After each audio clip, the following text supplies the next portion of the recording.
Oh, you can just talk very naturally. Yeah. Yeah. You found it, huh? All right. Today we have a very special guest. He and I actually sit on the New Orleans Redevelopment Authority together as commissioners, which is a great agency, and we could talk about that for like 2 hours in here, but we're not going to spend a lot of time on that today. Primarily, we're going to discuss his role that he does in his job working for, is it BP? Can I call it British Petroleum, or is it just BP it's now? BP. BP. That's occupied such a large amount of the news. So I thought it would be worthwhile to bring somebody in and let you guys kind of go to test with him on your thoughts and feelings about it. But he's an awesome guy. Karl is the Government Affairs Director for BP America. And he's born and raised from New Orleans. He's a graduate of Xavier University and Loyola School of Law, here in his master's with distinction as a Harlan Fiske Stone Scholar from Columbia University in the city of New York, former law clerk to Judge Lamel and Karl Barbier, and was Assistant U.S. Attorney for Chapter 7 Bankruptcy Trustee and Managing Member of the Connor Group, LLC. Vice President of the National Bar Association, Acting Chair of the Louisiana Mid-Continent Oil and Gas Association, Director for the Louisiana Association of Business and Industry, also with the Arkansas State Chamber of Commerce. That's an interesting one there. Yeah. And the U.S. Oil and Gas Association in Mississippi. I told you we are both commissioners for the New Orleans Redevelopment Authority. He's a member of the Louisiana Law Institute, a graduate of Leadership Arkansas, and was recently celebrated as a Young Leadership Council of Greater New Orleans Role Model, and is the past recipient of the Louisiana State Bar Association Crystal Gavel Award. He's on several boards, which is a whole bunch to mention, but pretty much Karl is a pretty big deal, which is why I brought him in here to talk to you guys today. So let's welcome our guest, Karl. All right. Thank you. So let's get the editorial. I don't want to call it spin, but let's get the. I had Soledad O'Brien last week as my guest. I saw the film last So let's just get the editorial statement that we need to get out first. What's going on with the oil? What's going on with BP? Where are we at right now? Okay. Well, I mean, what's going on is that we of course from the very beginning of all of this tried to attack this at 3 different levels. One at the actual source of the spill. And then we tried to protect it as it spread out in the waters to keep it off the shores. And then once it actually hit the shores, we tried to manage cleaning it up on the beaches and marshes before it caused too much damage.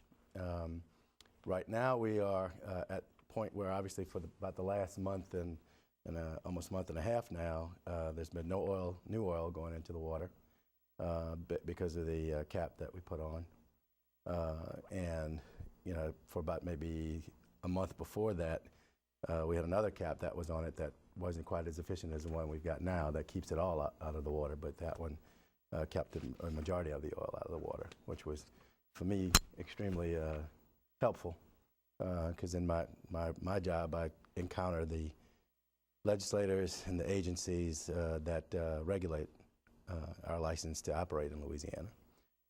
So I had some very long, lengthy, lively conversations with a lot of our public officials over the course of this. And, just in general, BP is certainly from the beginning stated that, we're not happy that this happened, of course. Our condolences go out to the families of the 11 folks on the platform that actually died. That tends to get lost in a lot of the conversation about all of the requests from the state and money and things of that nature, when at the end of the day that really is the biggest part of the tragedy. Beyond that, we are now in the mode of trying to make sure that we make it right, that we get everything back to where it was before the spill occurred, that we continue to try to fix the lives of the people who have been affected by it. In large part, those folks have been the fishermen and people associated with the seafood industry. But there are other aspects, of this as well. We were dealing with a somewhat fragile community anyway because of the aftermath of Hurricane Katrina and a lot of people getting to the brink of feeling that things were turning to the much better. So today, that's where we are. We still have the ultimate killing of the well to do with the relief well. Of course. And they're continuing to test all of those aspects of that from an engineering perspective to make sure that it's going to be fine once they actually do it. Now, typically, we've all seen, and when I travel around, it's very interesting to see all the different commercials you see for BP. And the commercials have guys who, I'm this person, I'm that person, I work for BP, I'm a local hometown guy or Right, girl, and right. this is what I do for BP. But now, you've worked for BP for how long? 6 years. You worked for BP for 6 years, and very respected person in the community. You didn't just get started doing your job. It wasn't like the BP oil spill happened. The next day you had a job. Correct. Because you were good with intergovernmental relations. I think that's important for us to recognize when they start questioning you. So you didn't just get here. Yeah, no, I didn't just get here, and actually neither did the company. As a lot of people try to paint us in that vein. But the folks that you've seen on the commercials actually, while they currently don't live here because of the roles they play in the company or played in the company prior to the spill, like Darrell Willis, who was in charge of our claims process, and in the regular BP world is Vice President of Resources, is a native of New Orleans, graduated from McDonald 35, left to go to college at Northwestern, and then went to get an MBA came to BP, and while at BP, went off to get an MBA from Stanford. So he's in his vice presidential role in Houston.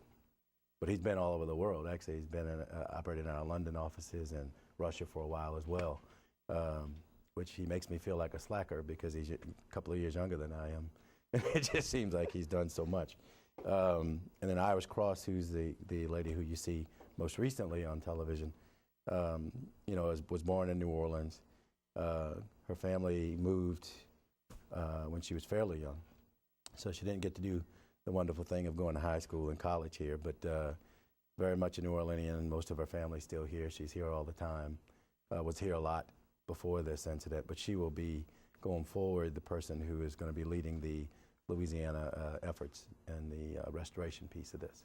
Well, considering you're born and raised from New Orleans, so you got deep roots here. As we all know, when you from this city, you only have to spend a short amount of time in the city before you have deep roots. But to be born from here is a whole nother thing. Yeah.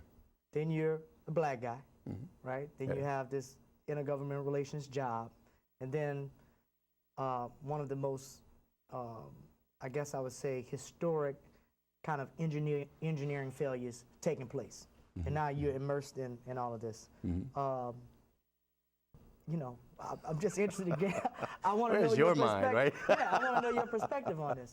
Well, my perspective mainly has been shaped by the fact that seems like every year or so since I've been with the company, something's happened. First year, I joined the company. 2 months later, Hurricane Irvin hit and caused us to have a lot of wells in the Gulf leaning or toppled, and then Katrina the following year. And then internally we had, unfortunately, a refinery explosion in Texas, and then now this. And so to a large degree, I've weathered a lot of disasters, it seems, both natural and man-made. And, this one has been challenging. I mean, there's 110 days had gone by before I took any time off. It had been, 110 straight days of 16 to 18 hours. Prior to this, I was the only person in my role in Mississippi, Louisiana, and Arkansas. And so Mississippi and Louisiana, obviously being two of the states that are impacted, I was fairly busy early on and felt like a hamster on a treadmill, going back and forth, trying to deal with all of the powers that be. Being from here, I guess I'll start out by saying this. When I was hired in the interview process, Normally you go through all of the general questions and then ask you if you have any questions. And I said, well, I don't know if I have a question as much as a statement. And that is that at the end of the day, I'm a Louisianan. If there is any instance in which you think that there will be a need for me to say something that is not to the benefit of Louisianans, I'm not your guy.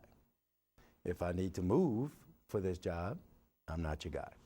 But I think I can do this job, do it very well, and go from there. And obviously they didn't make me move, and they agreed that there was nothing that would ever occur, that would cause me to feel like I was compromised. And throughout the course of this event, I have still maintained, that they have not asked me to do anything that would compromise my integrity. I'm stalwart in my fight to make sure that all things New Orleans, Louisiana, particularly Southern Louisiana in this particular instance, are considered prior to decisions being made. Doesn't mean I always win, all right? But the fight is always there, and it's very helpful to have someone who is still here in those conversations. And it's not even as much because you fear that people who aren't living here won't have your best interest at heart, but it's a lot of, there are a lot of things about living here that don't show up on sheets, on data sheets, right? And so, you've got to have that in the room, or people will inadvertently do things that would be more detrimental to them particularly in terms of credibility with the folks who are here and live here. So that's been an interesting ride as well. And then as a black person, I mean, it's, in this industry, fairly a rarity outside of BP. Now in BP, there are a lot of diverse people working in this. In this particular area and interest, I joked with one of the legislators and said, y'all probably think BP stands for black people because everybody they had to meet with in any meaningful role throughout the course of this has wound up being a black person, right? So I said, hopefully you treat it like we do and don't even think about it anymore. But, when you span out to other companies and you start to look at the array of people that are out there doing the same things you do, I mean, it's a rarity, to be honest. And you read until Monday of this week, I was the acting chair of the Louisiana Mid-Continent Oil and Gas Association, and we finally put someone in chair position. I mean, those are routinely meetings where I'm either the only person there of color, or there may be a contracted lawyer who's also lobbying for a company who will be in the room. But in terms of actual working for one of the companies, the major companies, I'm it most often. Before I go kind of on a global spectrum of what people may be saying and what the British perspective of BP is and what all this means to them, I just want to ask kind of one more local thing. When this first got started, you started immediately hearing people say, like my guest who will be here next week, Karl, put a ban on him. Yeah. I want somebody fired. I want people to go to jail. And whether or not that's the case, I don't think he meant he wanted you to go to jail. No, I'm sure he did. Whether or not that's the case, I heard an interesting argument about what a ban would mean on BP when you drive past a British Petroleum gas station or BP gas station, you see that logo there, and you pass it up, you go to the next one. What does that mean for us? Well, let me tell you, here, I mean, locally, in terms of the presence, in terms of stations and marketing and the like, it doesn't mean anything really because there are no stations here. There are very few in Mississippi and none in Texas. Mm-hmm. So, from a marketing standpoint, not a lot. But from a everyday way of life standpoint, it's huge. For the last 15 years, BP has been either the largest or the second largest producer of oil and natural gas, both on and offshore Louisiana. Most people don't know that, and that's fine. But I mean, that's the fact of the matter is that's what it is. When you start talking about the offshore piece, you got 33 deep water wells, and 13 of those are ours. I mean, we're a major presence in the oil and gas industry in Louisiana and in the world, period. So what does that mean? What is we're not friends anymore, we want that to end. What does that mean? Yeah, well, what it would mean is, two things. One, we're not going to let it mean that anything detrimental to our business interest and the people who work for us because we have always considered ourselves to be neighbors and good neighbors at that here in Louisiana and everywhere, but certainly here in Louisiana. I can speak mainly for it in Mississippi and Arkansas, of course, but here in Louisiana, definitely been good neighbors, and we'll continue to try to bring ourselves back to the point where people see us that way. You can't in this state go more than 2 names into people in your household without coming up with somebody who works either for us or for a subcontractor, or oil and gas is the main industry of this state. That's plain and simple. And you've got, excuse me, it touches, if I'm remembering Lauren Scott's numbers right, 90% of the households in the state have some indirect or direct benefit from the oil and gas industry in terms of employment and monetary compensation. So we've had a great symbiotic relationship with the state of Louisiana, the people of Louisiana, and oddly enough, the fishing community. Some of the best fishing you'll do in this area is done off of our rigs, because that's basically where the larger fish tend to congregate. And so, we've had a great symbiotic relationship up until this point, of course. From that standpoint, it means a lot. It means that people will have fewer jobs if we are put in a position where we have to start shutting things down, obviously. And that's not just for us. I mean, it's industry in general. The moratorium, of course, that was one of the concerns with it. That was raised by the industry, and it is what it is. I mean, if there are no rigs to work, then there are no jobs. And for every job on a rig, the statistics show that affects 7 to 9 jobs on shore, right? So major losses occur when that happens. From my perspective, the biggest loss would be that from a neighbor's perspective, right? We have been a huge part of this state and the communities in this state since I've been with this company. Over the last 3 years, we've funded all kinds of educational programs. Most particularly, in Baton Rouge, we funded 2 STEM schools called the Mentorship Academies, because we recognize that there's not enough excellent learning centers in this state for our youth to get interested in science, technology, engineering, and math. And clearly, that's those where the jobs are. If you're not trained, you don't train your home folks. You're bringing people in from everywhere else. Doesn't really help you out if your neighbors can't get a job, but there are jobs available, and they're going to somebody from Mississippi or Texas or California even, or somewhere, right? So, we recognize that and have put almost $1 million into these 2 schools, trying to make sure that they're available, and not only just to get folks interested again, but also to diversify our industry, because offshore, particularly in the engineering field, still a lot of need for diversification, both with regard to race and gender. And so this was an opportunity we saw to try to increase the numbers of both.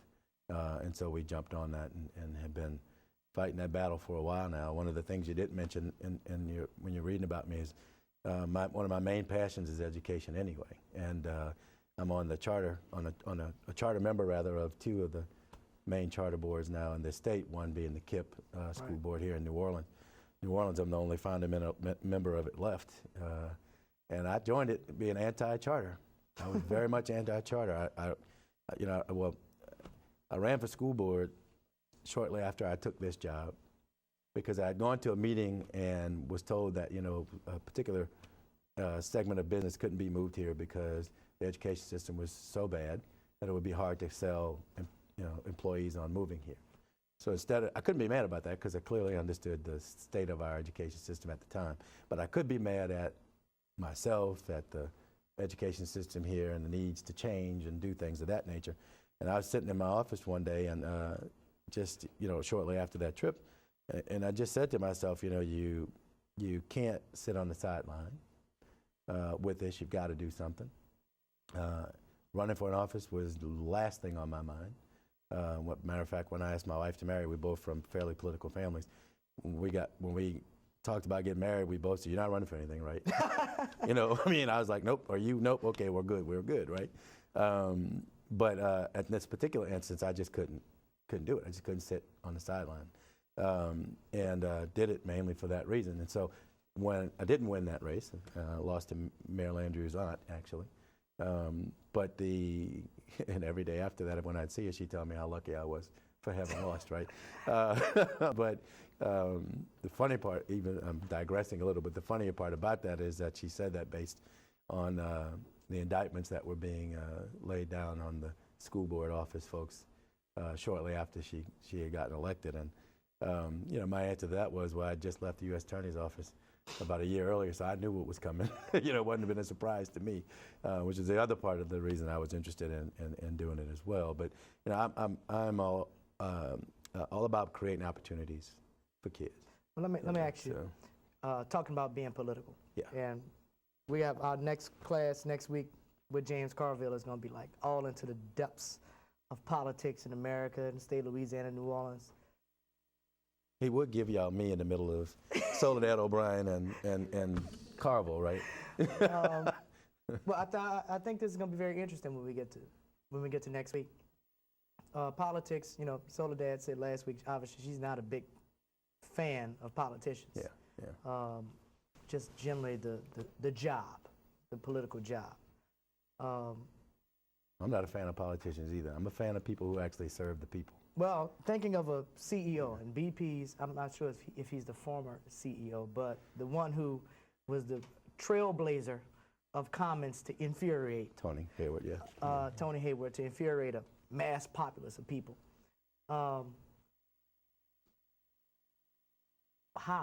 I just, you know what I mean? I mean, I can't have you here and not ask you about that. And what did you feel like from his statements and his comments? I don't know if you can talk about that, but you know, what? I mean, to the extent I can, I will, but personally, not as a BP employee, I will tell you that I think that, you know, Tony was one of the more well-meaning people that you will find. It was his idea to start paying people claims before they actually had to file suits, which, you know, people don't, I to this day say don't give enough credit to him for.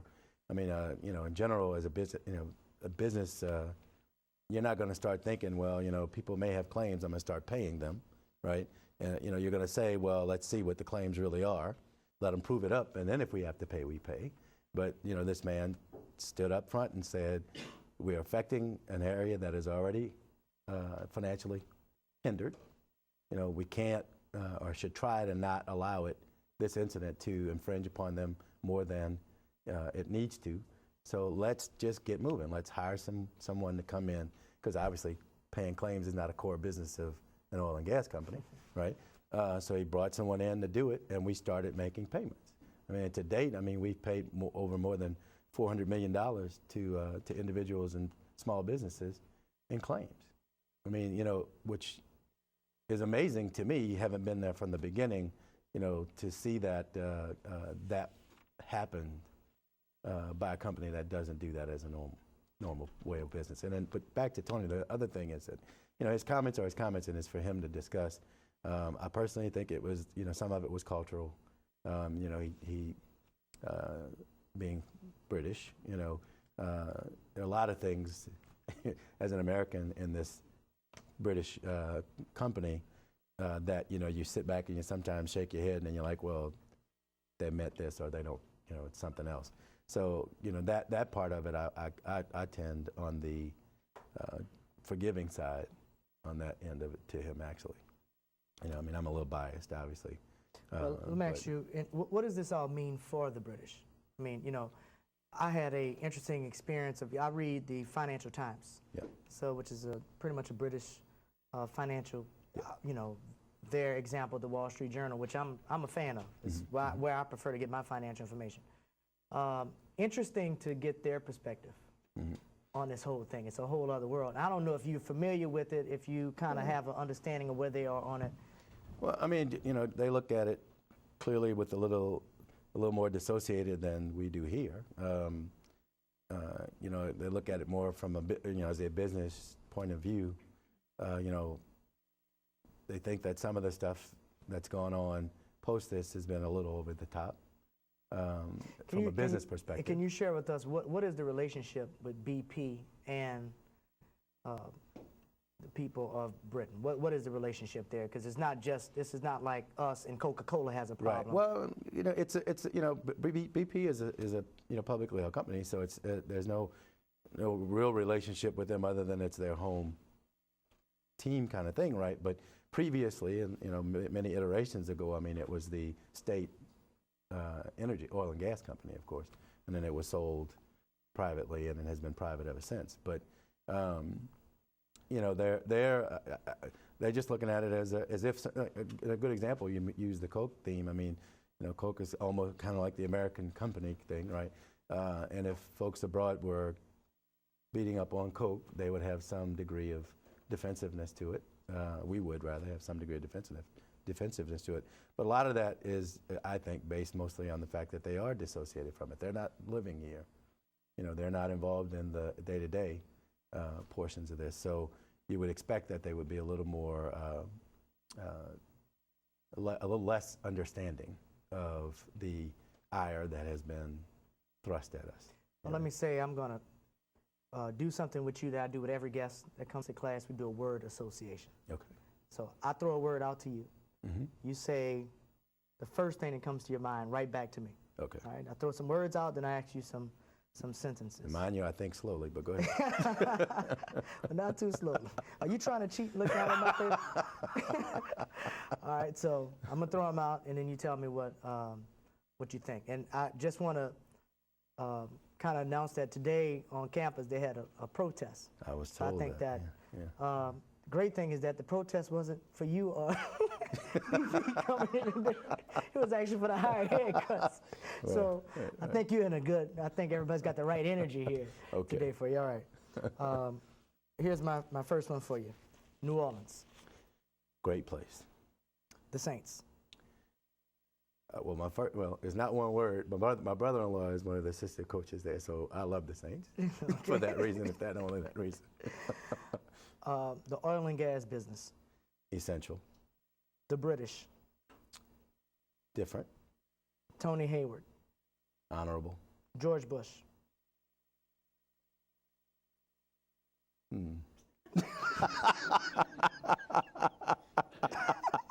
Well-meaning. President Obama. Well-meaning. What is your favorite word? Contribute. What is your least favorite word? Can't.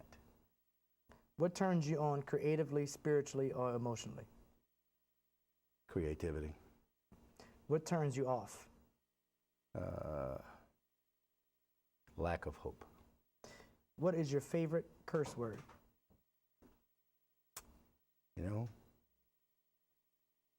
Damn.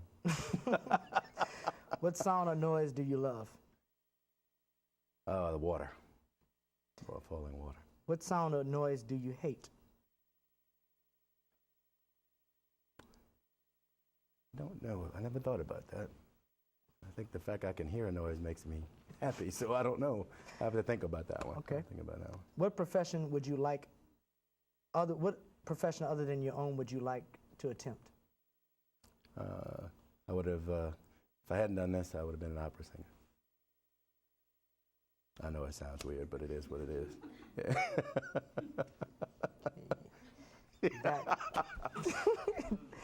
That shocked me. First time I've been shocked sitting in this chair. It was I wanted to be a priest till I was 20. You didn't know that either. I went to seminary for high school.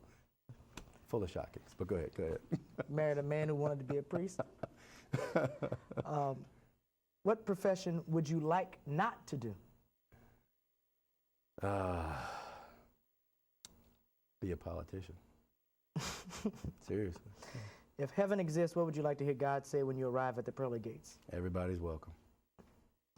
All right, well, we're now going to open it up to you guys for any questions that you have for Karl. Yes. Since this historic disaster There've been other problems before that, like, very similar to the one that, like, led to this one. And I was wondering if there's going to be, like, more research, or if there is already going on about, like, instead of, like, preventative methods, like, preventative cautious methods of, like, maybe making it more effective, like, if the worst case scenario were to happen on, like, every rig, if that's going on.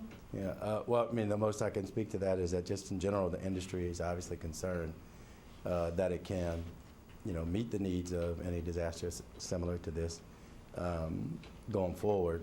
And of course, things are being looked at with regard to ways to make sure that the technology, catches up with regard to emergencies as it did with the actual punching of a hole in the ground, right? But the main thing I'll say to that is this, though, that, based on this incident, from an engineering standpoint, they've learned more about how to work 5,000 feet below the sea level, than they ever could have imagined. That's awesome. And I guess that it's definitely, like, deeper than any other disaster that I've heard about. But there are also, I guess I'll just research it on my own. I just don't know, like, why. How did it happen when there are methods where, like, instead of the people who did die, like, they were the ones that were supposed to manually shut down, but instead of having, like, it would cost extra to have a remote shutdown system, and a lot of rigs use that. And if they're, like, since it is available and the BP most definitely has resources and the ability, if there are going to be like advances in even better ways for safety and for, considering, like, what could happen in every single rig. Well, first thing I'd say is I'm not going to talk about any causation type issues, because obviously there's a lot of legal things that are going to come of this. But the one thing I would say, though, is that over the course of this event, I've come to dislike the most in life anecdote. I think if you lack the expertise and/or the specific knowledge of what a process is, it is unfair to anyone to give that information out unless you know. And it's not an attack to you. I'm just saying in general, we can't speak in generalities when you're talking about these things. Because thing that when you said there's, about a remote system, there was a remote system. They sent the robots down in the first several weeks trying to shut the thing off manually. So, that kind of thing bothers me, right? I mean, but I'm not saying it to fuss at you, but I will say this, though, is that I'd be more than happy to come back once, the legal portion of this have gone and talk about all of that.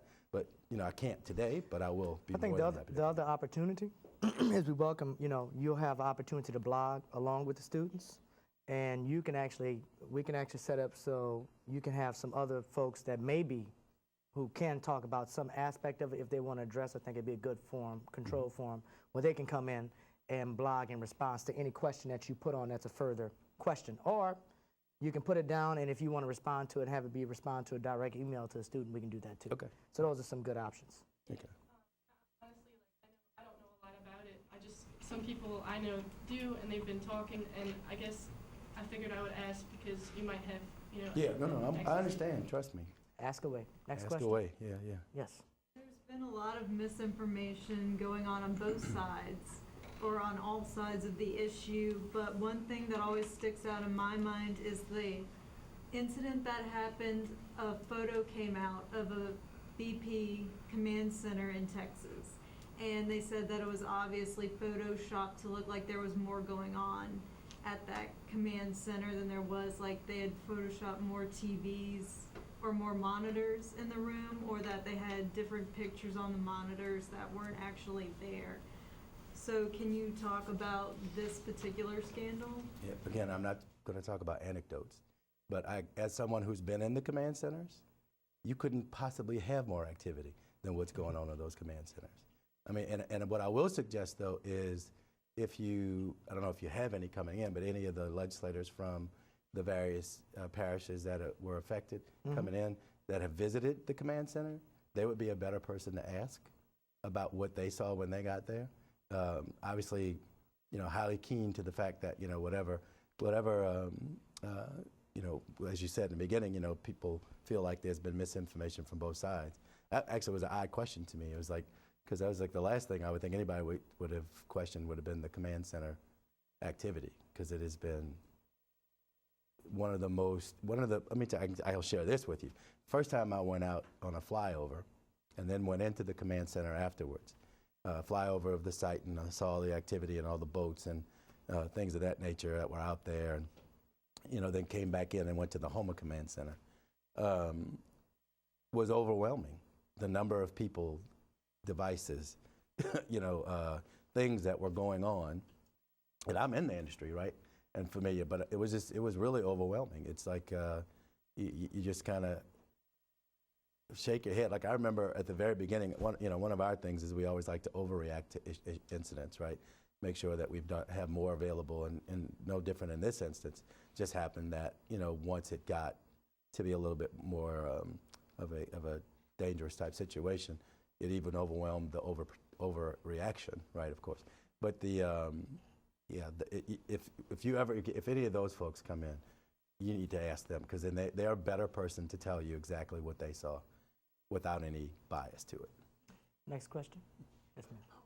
Why did BP keep the media away from oil spill workers, and in some cases particularly telling those workers not to speak to the media? What images was BP trying to not let the public see?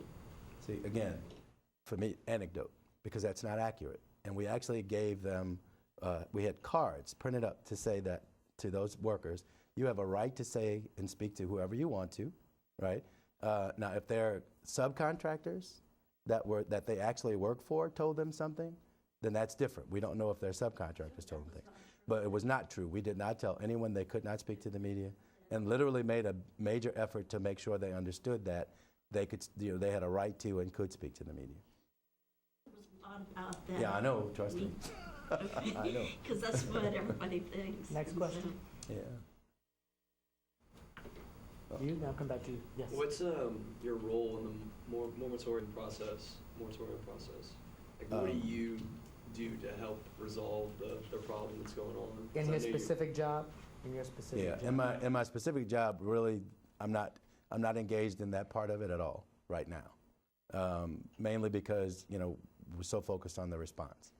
There are other, clearly, 5 or 6 other major companies out there who have, vested interest in the moratorium as well, and they've been working. The Trade Association, which is the Mid-Continent Oil and Gas Association, has been working on that as well. So specifically, I've not really had any role in this moratorium fight yet.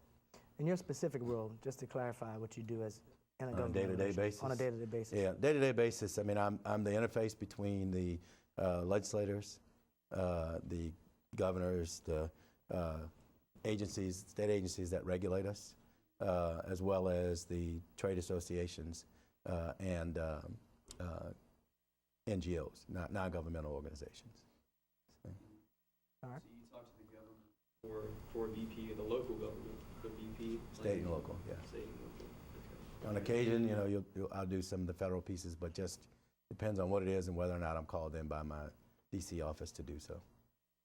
Give me an example. I'm still, I understand you're the mediator, but what would be a typical thing that a problem that you would have to solve, or something you would have to discuss? Can you tell me?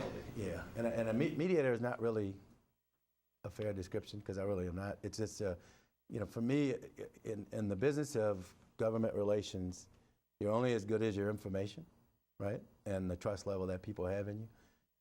And so primarily, most of what I do is give information. If there are issues that may not be issues today, but we see that on the horizon they could be out there, I may go to a state agency and say, you don't have a regulation for this, right? So, my thoughts on that, or my business's thoughts on that, are that if you had a regulation on this particular thing, it might make business more efficient. It might make it easier for you in terms of your regulatory authority. to actually do the oversight, things like that, right? Or in terms of disputes, you know, if there are tax disputes. One I like to always go to when people ask is, you know, we paid a parish incorrectly once some money that was owed to a neighboring parish, and had trouble getting the money out of the parish that wasn't supposed to have the money. But it really, in fairness to that parish, and I'm not going to name it, it didn't have a lot of money to, you know, to just say, oh, you made a mistake, here's all your money back, right? You know, but you know, so instances like that, I'll go in and say, look, here's a situation that happened, and go from there.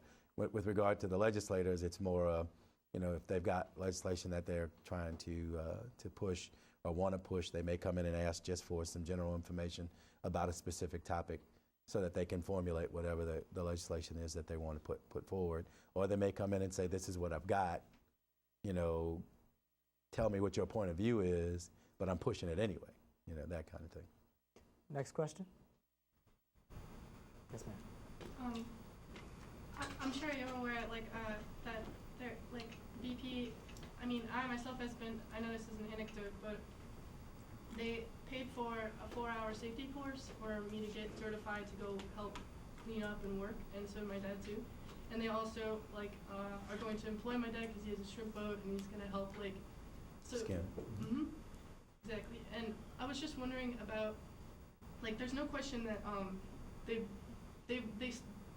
seem like they're really, like you said, maybe overreacting as far as, like, the British perspective.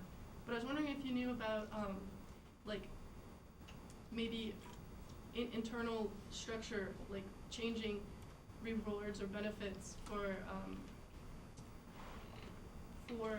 completing a well on time or ahead of time, or stuff like, not necessarily the engineering aspect, but actually like having a new kind of outlook on the approach towards like who gets paid for this, and is it going to be for, because it's definitely a moneymaker. Everyone in, like you said, 90% of Louisiana is affected pretty much by the oil and gas industry, but will it be more, I guess I'm wondering if you know if there are any changes that are being made or have been that will affect maybe not the maximum amount of money or promotion of making more money over safety. Was that clear? Okay. Well, I was going to say it's maybe more me than you, but I don't really understand what you're asking. But I'm answering what I think you said, what I think you were saying, and that. But I'll say this: that one, it's a very dynamic business anyway. So there are constantly improvements that are being made based on trial and error, right? I mean, it's just, you know, the nature of this business. With regard to, you know, the payouts, or not payouts, but I guess what it sounds to me like what you're trying to say is, will there be an effort to close the gap between the money that's spent on the technology to actually go out and get the oil and gas, as opposed to the money that was spent to remediate the damages that could be caused? I'm sorry. That was probably like a great interpretation of what I gave you. I just meant, like, instead of, will there be more focus on not necessarily promoting, finishing, or getting things done the fastest, but the best way instead? I see what you're saying. Well, and my answer to that is that there's you can't blanketly say that that's not what's being done already, right? I mean, there will be instances in every business, you know, where somebody doesn't do the most safe thing, you know, in making business calculations, maybe. I don't know. I'm just saying, you know, but you can't say that that's not being done, because from the BP standpoint, from the first day that I've gotten to this company, the mantra has always been about safety, safety, safety. So, you know, you've got, that message falls on individual ears, right? So it's about whether the individual follows through with what it's been taught, right? So my answer to you is that you can't say that's not blanketly being done now. But I feel like, even though maybe this is a small section of it, but one example that I know, my uncle was supposed to be on that rig that exploded, but he got a week off for a funeral and a wedding, and he even though it wasn't, you know, you don't, every single person on the rig would know that they'd get bonuses if they did finish ahead of time. And that's just putting it out there, like, and BP, it's definitely not, mandated that they finish early, but it's encouraged. And I was wondering if I mean, see, like, that's such a small, like. Well, and he can't Well, really, and I was gonna say, yeah, he I can't know what really you're address saying, that but I specific can't really, issue. but it's everything like that. I mean, it's one, the rig was operated by Transocean, so it's a better question to ask of Transocean, right? But beyond that, though, everybody's got business models and, for completion of projects and things of that nature. So, yeah, you're right. I mean, there probably are some incentives built into completing wells early and stuff like that. But, that's a better question to ask of the actual driller, which was Transocean.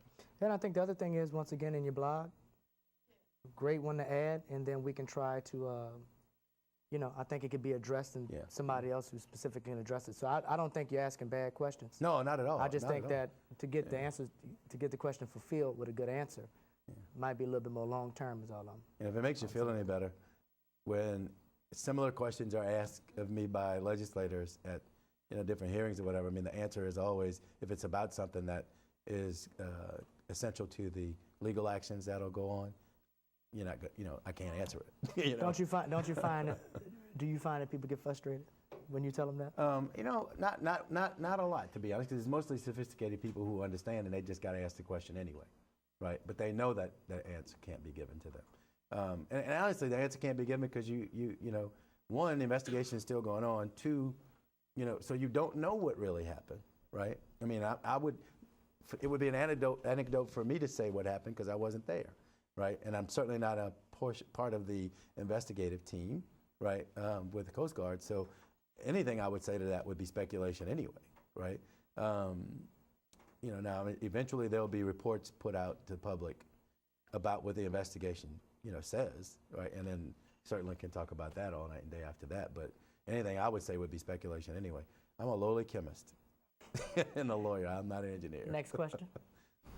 I went to Florida for a week in July this summer, and I have a lot to say about it, but the one thing I'd like to ask you is, in Florida there were a lot of BP gas stations. Yeah. And, nobody was protesting them or anything. They were doing business as usual, but why aren't there that many BP gas stations in Louisiana, Mississippi, and Texas? Yeah, it's just marketing decisions. We are an energy company, and you do business models, and you say what maximizes your business, right? And for us, in the smaller markets of Louisiana and Mississippi and the like, having a lot of stations really wasn't as lucrative in terms of what the real benefit is to being in a place. And the real benefit to being in Louisiana is the processing, not the processing, I'm sorry, but the actual exploration and production, right? So the decision's just made to focus on that. And then some of it, I'm certain, there are a lot of gas stations in general are owned by what we call jobbers, which are individuals who actually own the stations. They just fly our flag or buy our fuel, right? So Florida, certainly that's a more lucrative market, more people, more cars, things of that nature. So it's probably a better business proposition in Florida than it is here. So in terms of the numbers of people, it's just such a few people. Next question. Now that the oil has reached the coast, is there any positive outcome or beneficial events or anything going on to prevent, erosion of the southern Louisiana wetlands? Is there anything going on, any activities to help, maybe prevent more damage that's being, done by the oil? Right. Well, I mean, I understand your question. I think the erosion of the coast is not a result of this oil spill. Well, yes, sir. So no, it is not. It may so what I'm saying is this though, is that there have always been efforts to from this industry at least to assist in trying to fix coastal erosion, because it means a lot to us as well, because we got all these pipelines that come from offshore, and when the coast erodes or shifts, it affects the pipelines, right? So it could shift and cause the pipelines to rupture, things like that. So it's always been important to us, that portion of this. With regard to how coastal erosion is actually addressed, it's not our call, obviously. It's the government's call on how it's done. But you can right after, a good example of this, right after Hurricane Katrina, we, meaning BP, funded a symposium that brought in folks from all around the world, scientists from all around the world, to discuss, erosion, coastal erosion, as well as, to some degree, the flood protection that we may feel that we were lacking in New Orleans based on the flooding incident, right? And it was about $750,000 endeavor. We flew all these people in. They came in. They did their several days worth of the symposium and studies.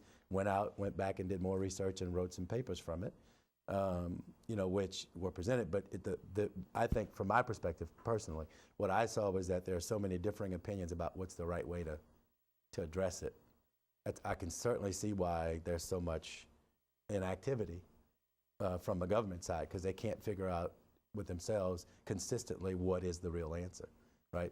But you may not know this, but with regard to the royalties that a state is due based on the production that's off their coast, Senator Landrieu, along with the support of the oil and gas industry, because it really it doesn't cost us any more money. This money that's going to be taken from us anyway. So, but she focused it to put it into a fund that meant that all the monies that came to Louisiana from those royalties would go directly to coastal restoration, right, which is a good idea, because you don't want the money to go get lost in other parts of the system. Although today, and I'm sure most people here would admit that they'd be happy if some of it were to go to higher education, so you wouldn't have to be fighting with these folks about what classes and things you have. I'm 100% on that piece with you, but just in general, it was a good idea to have it put into that fund, Coastal Restoration Fund, and but they've got to come up with consistent plans about what's the right way to do it. Next question. This is kind of a follow-up of his. I see where you're saying that the oil spill did not cause the coastal erosion, but a lot of that erosion is caused from the oil companies building or making canal and pathways through the wetlands. And I think the oil companies they have a responsibility to take a greater part in restoring that, since it is a big part of why they are eroded. Even if you say it's not the oil spill, but a lot of the damage has been caused from. Right. Well, the only thing I'll say to that too is that it's not just the oil and gas industry. The fishing industry has cut channels and canals to do their jobs for centuries before oil ever got here. So it's not just one industry, is my point, I guess.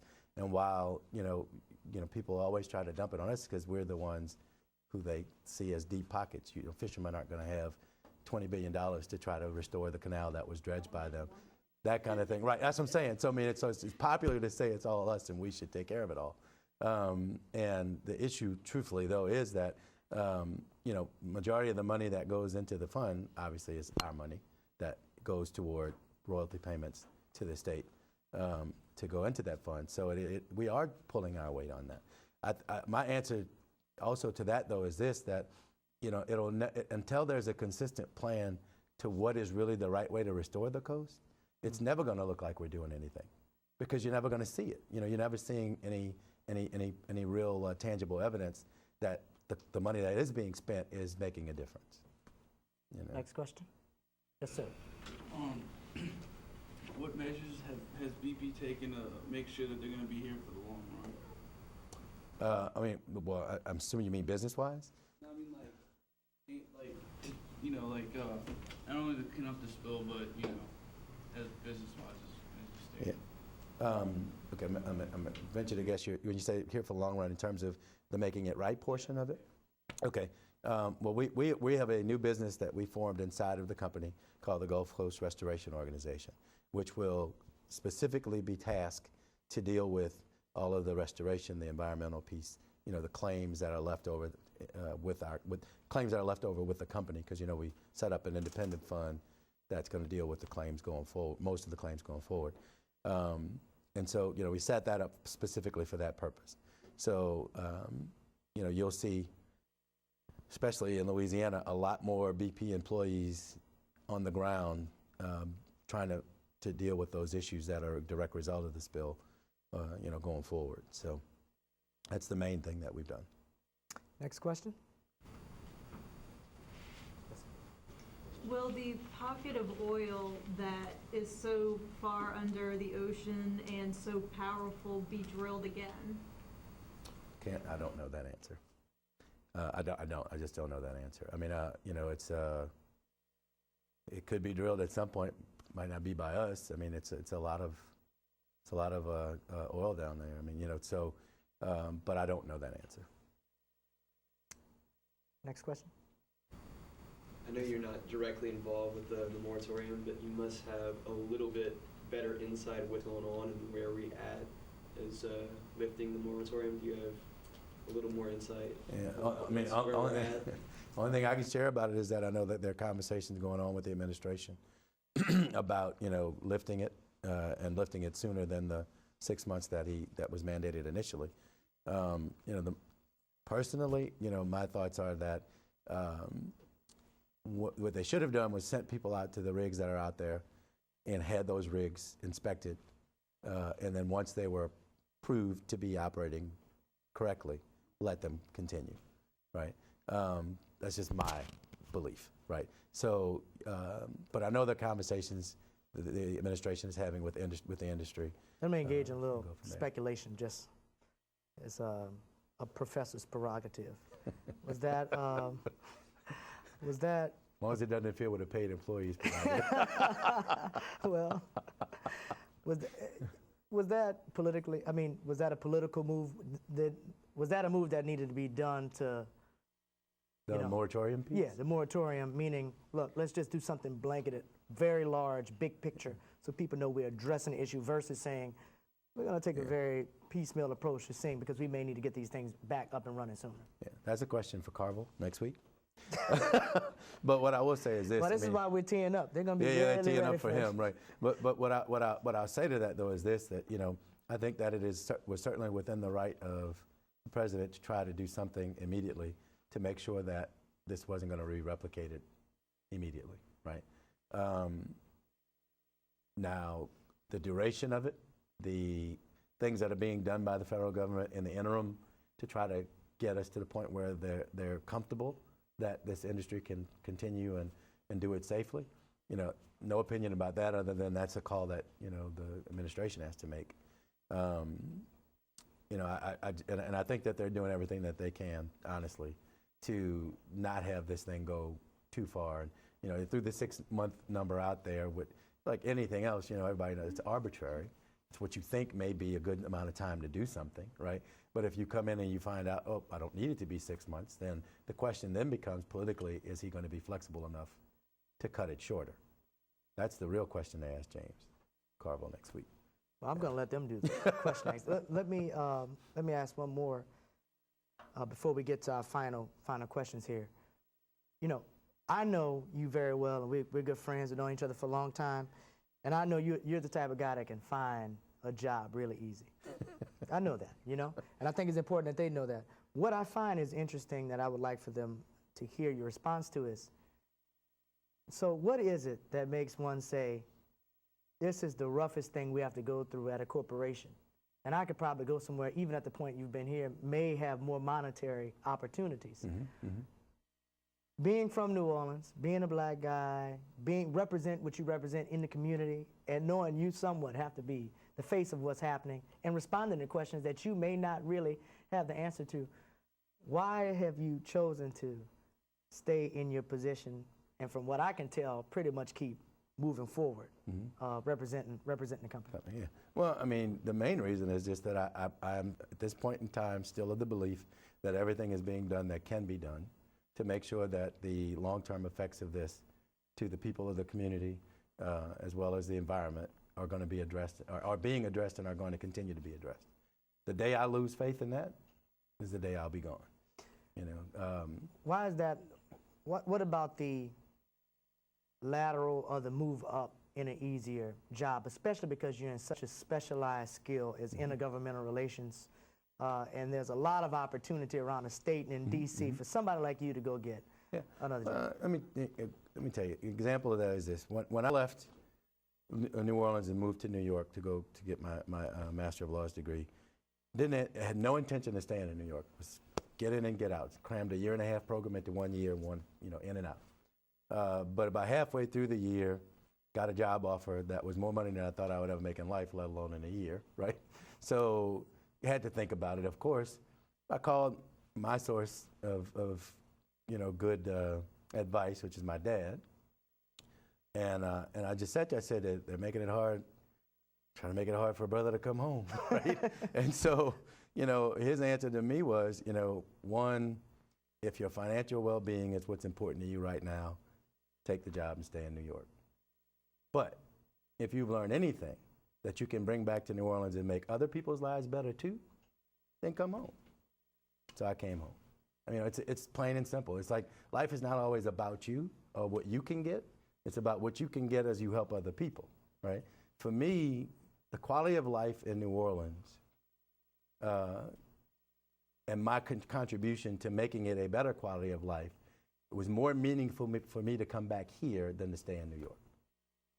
And that is today the same mindset I have now. I mean, if I can leave, sure, I can leave, go get a job. I can get, honestly, a job that pays me twice what I make now, right? I can stay here, actually, and get a job that pays twice what I make now, to be honest, at this point.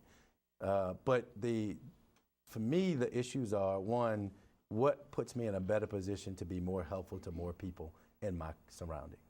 And this job that I'm in now puts me in a better position to do the things that I know are important. Because it's not just a fight for the company and what's in the best interest of the company. My full title was Government and Public Affairs Director, which means that I actually interface with the communities and figure out what the needs of the communities are where we operate and try to address them to the extent that a company should address those things, right? Excuse me. And that has been one of the more meaningful parts of this job over the years. It's just, one of the best moments I've had with this company was actually, the Sunday before Hurricane Katrina hit. I left here, went to Houston, had a conversation right before leaving with a city official that made me think about the fact that, those pumps, water pumps, if the power is out, they can still operate if their generators are still going, if they still have fuel to run them, right, to run the pumps. So I get to Houston, I go to the command center in Houston, I say, look, what are the possibilities of us getting fuel to New Orleans?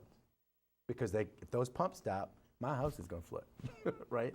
So, walked in literally within a few hours, decision was made, we're going to send them 100,000 gallons of distillate, which is basically raw fuel, right? Now, the issue then became trying to get somebody in the city to be able to respond quick enough to get the fuel here, right? But literally, the decision was made within 3 hours of me getting to Houston. The very next morning, kept trying to contact folks from the city and wound up not really getting in touch with them for a few days. But the day that I got in touch with them, the Sewage and Water Board was in desperate need of fuel, right? And so, we made sure that we got them what they needed to keep the pumps running. Completely something you would not think about being important to my job, at least, and I would never have thought about something like that, right? But, to the well-being of the city and, the people who live here was extremely important, right? And I just did it, right? And went in and said, I actually went in fully thinking that I was going to have to fight for it to happen based on an explanation of what the need really was. Because, I mean, if you got to live here to know and love this place and understand why you are willing to live in the middle of a bowl that could flood, right? And then the needs that exist to help keep that from happening, right? But it wasn't even a fight. It wasn't a fight. I mean, and gave it up, and that was like one of the more meaningful things to me. And then shortly after the storm, the next most meaningful thing was we decided to go to the area colleges that were damaged and give them fairly large amounts of money to help them jumpstart getting going. Two of the best things, that I've done in this job. Anecdotes, blogging, speculation, all happens now on the internet. We see it on TV. People talk about they build consensus through just general opinions. Discourse is a unique course in the fact that it allows us, one, right in a moment to, get Karl Connor here and ask him what we want to ask him. But the second thing is that the students also have a responsibility to have a conversation on the discourse of whatever the culture of the thing is. And this thing has clearly occupied a great space of American focus, and it has a significant impact on our culture. I would just love to hear you kind of address what you think of this forum, and also what are the things that, what is their responsibility, or what should these folks be doing kind of as the next group of leaders? Yeah. One may be sitting here and be the next Karl Connor, but how does that start right now? And what about the discourse of things that are going on a daily basis, and how do we get past anecdotes or speculation of things that, I may be a flute player, I may not have an opportunity to go on an oil rig and figure out exactly what happened. Yeah, yeah. Well, the first thing I say is you can definitely do better than me. Let's be clear. If you don't, then I'm gonna be in trouble in my old age. But what I will say is this: I wish this course was offered when I was in college. Honestly, it's very non-traditional, right? But it certainly is academically enhancing, because otherwise you wouldn't have people there looking all attentively listening to me, right? But so that's one thing. In terms of you all as leaders, two things you got to do. One, you've got to take a bigger interest in what is going on around you other than headlines and news stories. You've got to delve into real facts, right? If I've learned nothing else in my 44 years of life, it is that as time has gone by, the news and media industry has gotten more into the business of trying to titillate to make you watch and say things that you get in a soundbite that once they get to the actual story, they completely backtrack from, right? But if you've only gotten a soundbite, that's all you know, and you run with it, right? So to me, that's important, and that's not just about this issue. This is about your daily existence, what your future will hold for you. You've got to hold public officials accountable to you, right? We can't sit back and just kind of hope they're doing what they've been sent to do, right? The one thing a politician cannot afford to do is ignore a massive amount of people who are questioning them on what they are doing, right? So that'd be the other piece. And then the last thing I would say to you is this: you've got to mix and mingle with more people than just your familiar surroundings. And when I say that, I mean that in terms of, if you're a flute player, you got to talk to people who are in oil and gas. You got to talk to people who are doing financial business. You've got to be more well-rounded. One of the books that kind of set me on the course of life as I know it today was Plato's Republic, right?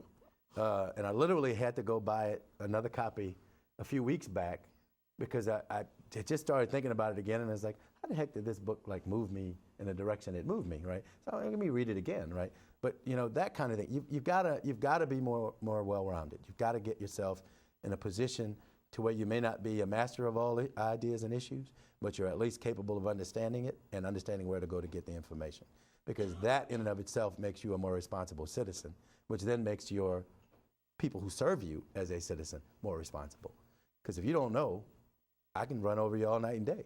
But if you know, I've got to step up my game, particularly as a public official, and do what is, even if it's not more right in terms of your personal scope of what you believe, it certainly will be more sounded.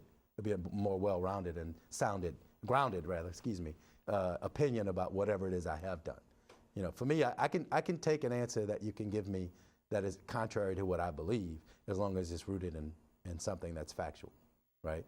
What I can't take is when you try to move forward without any grounded answers, because it's irresponsible. It's just irresponsible. So. Last questions? Yes, ma'am. I have a question about the dispersant that was used. It was said that it was banned in a lot of other parts of the world, which would automatically make you question why it was okay to be used here. So my question was, as an advocate for the state of Louisiana, what do you personally feel about the decision made to use the dispersants? And then did you play any role? And if you did, what was that role in negotiating with the federal agencies that allowed the dispersant to be used? Right. I'll answer the last part first. No role whatsoever in negotiating, because there was no real negotiation, to be honest. The EPA is the EPA, and they make decisions about what is safe and what isn't safe. Now with regard to dispersants in general, not necessarily the ones that were used, the question becomes, it's a weighing. You say, okay, is it toxic? Is there a toxicity level to it? Yes. Is not using it going to create a situation that is even more toxic, right? So the Coast Guard had to weigh that, and say, you're better off using it than not using it. If they hadn't used it, you'd have seen a lot more oil on the shore, a lot more oil in the marshes. By not using it, you didn't see all of that, right? And it's not about the hiding of it, because a lot of people like to say that too. It's nothing about hiding it. The whole point to dispersants is that it breaks the oil up, makes it smaller so that it can be dispersed throughout the water column. I mean, it's like, and this is my non-scientific answer, even though I'm a chemist, but it's like, if you had this cup, with water in it, you dropped the packet of sugar in it, and then you had a much bigger cup and you dropped that same packet of sugar in it. Which one is going to be, you taste one, it'll be sweeter than the other one, right? Because it's been diluted more. So the point to it is to spread it out and dilute it more so it causes less damage, right? So, that being the case, the EPA and the Coast Guard made the determination that it was better to use than not use, right? That's pretty much the only answer I can give you. That's the answer. Last question. Got the best. No. Just you had mentioned that over the past 3 years that BP has made contributions to the local schools, donating almost $1 million. My question was, do you know how much BP has spent on media advertising to publicize their response to relief and recovery of this area? Okay, well, first I'm going to correct you. It was almost $1 million on one project. That was the 2 high schools. Spent way more than $1 million. Since, Hurricane Katrina, I probably in the neighborhood of $14 million spent in the greater New Orleans area, right? With regard to advertising, I don't know what that exact number is. And to be honest, I really don't think it's relevant, because the answer is this. If I'm not telling you what I'm trying to do for you, right? Everybody doesn't have the benefit of being in a class like this or in a forum like this. So if I'm not telling you what I am trying to do to make sure that your livelihood is being protected, or whatever thought you may have about what's being, the harm that's being done to you or your environment, if I'm not letting you know what I am doing, then I'm irresponsible. I have to let you know what's being done on your behalf. If you listen to the actual commercials, the commercials are not praise BP commercials. They're informational commercials. They're telling you that we are here to do, to make right what we've done.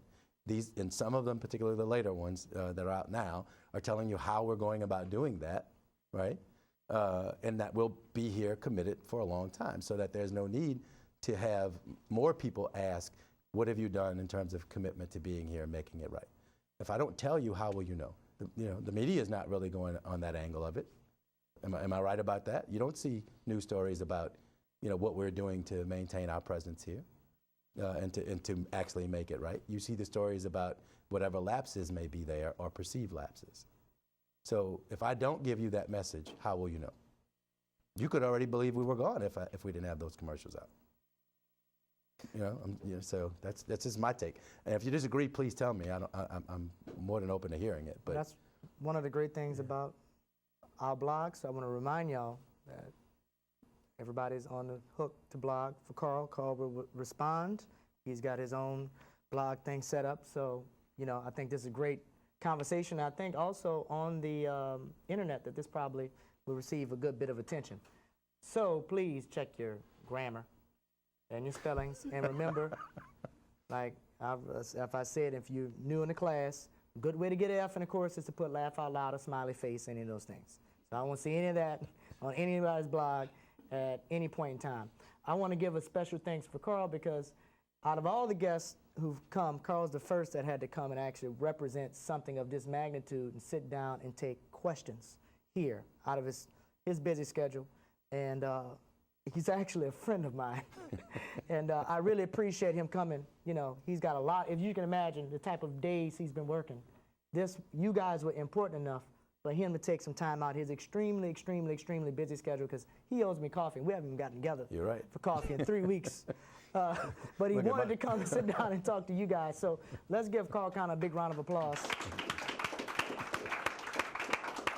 And remember, we have, I'm looking for, someone's going to get an A. Whoever inspires me the most before everyone else in here gets their grades. I'm looking for the most significant statement on Twitter and the most significant lesson on Facebook. And I will see you guys the same time, same place next week. Thank you, sir.